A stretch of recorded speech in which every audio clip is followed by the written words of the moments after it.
আসসালামু আলাইকুম, সবাই কেমন আছেন? দেখুন, একটা ভয়ানক জায়গা অ্যান্ড অনেক পুরাতন একটা স্থাপন। তো সেটা এত ডিটেলস আমি বলতেছি না। এই যে দেখুন, সালটা দেখুন, 1389 সালে এটা তৈরি হয়। তার মানে অনেক আগের, অনেক পুরাতন একটা স্থাপন। দেখুন, এটা সাধারণত হিন্দুদের এখানে বিভিন্ন নাম লেখা আছে।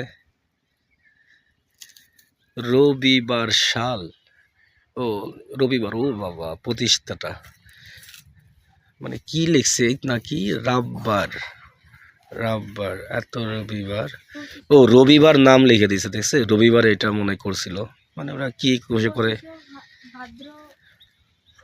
না, রবিবার সাল কি লিখছে আমি ঠিক বুঝি না। ঠিক আছে, দেখেন, এটা অনেক আগের, কারণটা হলো দেখেন 1389, মানে প্রচুর আগের, কিন্তু স্থাপনটা এখনো আছে। এই যে এটা হিন্দুদের, এটা আর এই যে পাশে একটা কবর ছিল। আই হোপ, আমার মনে হয় এটা যে মালিক বা এই জায়গাটা যার তার, কিন্তু আশ্চর্যভাবে কবরটার ভিতরে কিছু নাই, দেন কোনো লাশও পাওয়া যায় না, এরকম হয়ে গেছে।